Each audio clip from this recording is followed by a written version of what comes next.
ரொம்ப நாளைக்கு அப்புறம்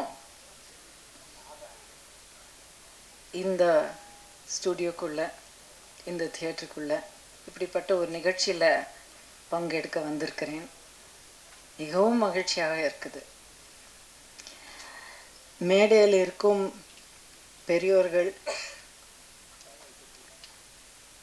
இங்கே வந்திருக்கும் ஊடக மற்றும் பத்திரிகை நண்பர்கள்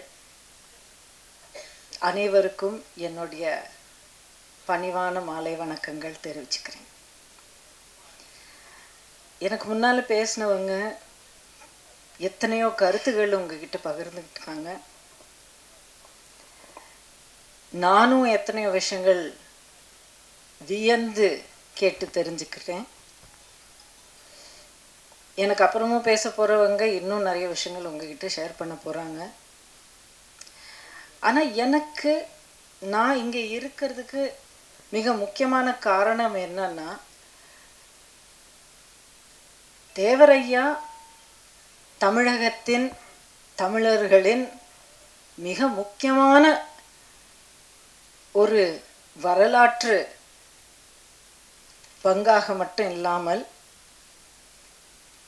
வரக்கூடிய தலைமுறைகளுக்கு மட்டும் இல்லாமல் இப்போ இருக்கும் இந்த 3-4 தலைமுறைகளாக தமிழர்களாக வாக்காளர்களாக நம்ம தமிழ்நாட்டின் எதிர்காலத்தை தீர்மானிக்கக்கூடியவங்களாக இருக்கிறவங்களுக்கு ரொம்ப தேவையான ஒரு வரலாற்றை இந்த படத்தின் மூலமாக மக்கள் மத்தியில் கொண்டு வந்திருக்கிறாங்க அப்படிங்கிற நம்பிக்கை தான் எனக்கு மிகவும் மிகவும் சந்தோஷம் மட்டும் இல்லை, மகிழ்ச்சி மட்டும் இல்லை, அவ்வளோ ஒரு பாராட்டு அவங்களுக்கு தெரிவிக்கணும் அப்படிங்கிற ஒரு எண்ணத்தோட இன்னைக்கு நான் வந்திருக்கிறேன்.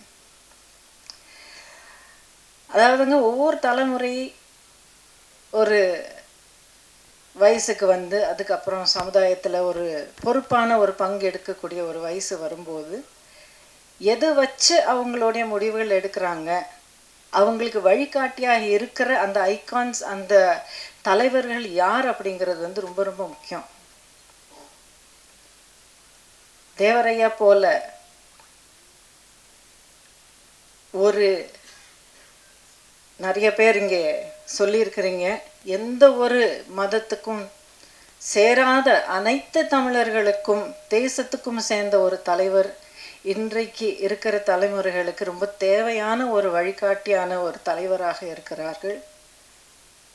இந்த வரலாற்றை, மறைக்கப்பட்ட இந்த வரலாற்றை மறுபடியும் வெளிச்சத்துக்கு கொண்டு வந்து தமிழ்நாட்டுக்கு ரொம்ப தேவையான இந்த நேரத்தில் கொண்டு வந்ததுக்கு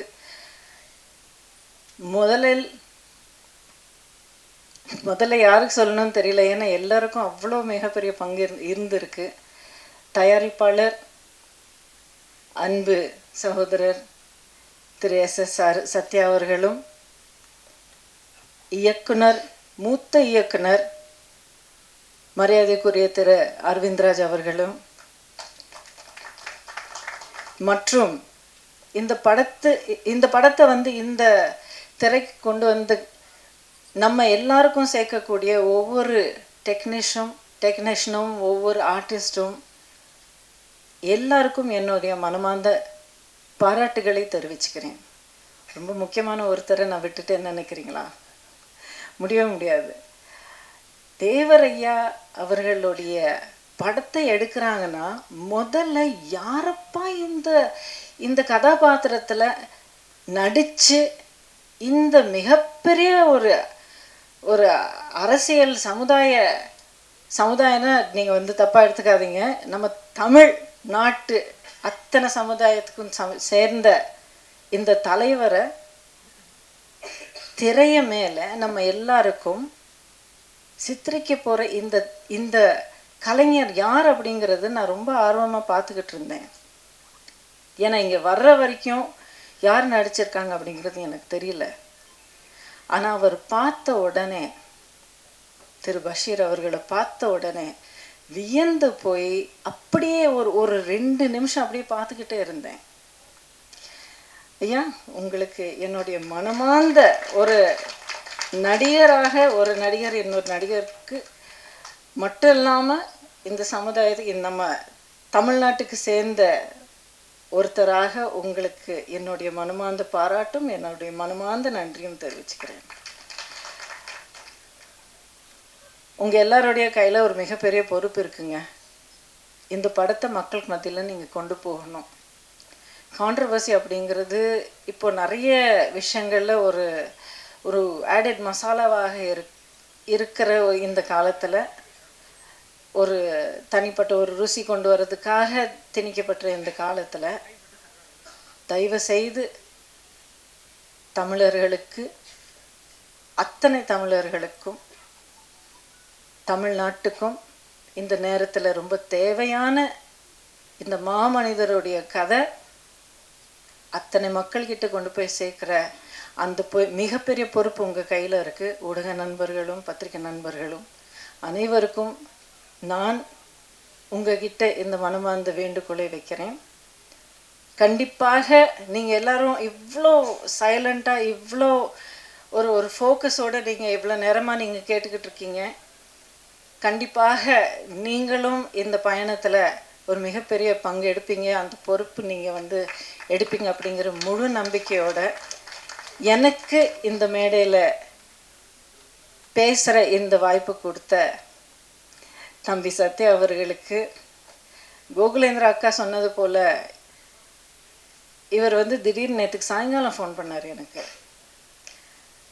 அக்கா, நான் சத்யா பேசுகிறேன் காஞ்சிபுரம் அப்படின்னு சொல்லி பேசினார். இதுக்கு முன்னாடி நான் ஒரு தடவை 2 தடவை அவர்கிட்ட பேசியிருக்கேன். இந்த மாதிரி ஒரு படம் எடுத்திருக்கேன், நீங்கள் வரணும் அப்படின்னாரு. சரிங்க, எப்போங்க நிகழ்ச்சி அப்படின்னு கேட்டது. நாளைக்கு சாயங்காலம் 6 மணிக்கு பிரசாதில் நீங்கள் வந்துடணும் அப்படின்னாரு. முடியாதுன்னு சொல்கிறதுக்கு வாய்ப்பே இல்லை. கண்டிப்பாக நான் வரேன்னு சொன்னேன். இங்கே வந்ததுக்கு ரொம்ப ரொம்ப சந்தோஷமாக இருக்குது. மறுபடியும் எல்லாருக்கும் என்னுடைய மாலை வணக்கங்களும் என்னுடைய மனமார்ந்த நன்றியும் தெரிவிச்சுக்கிறேன்.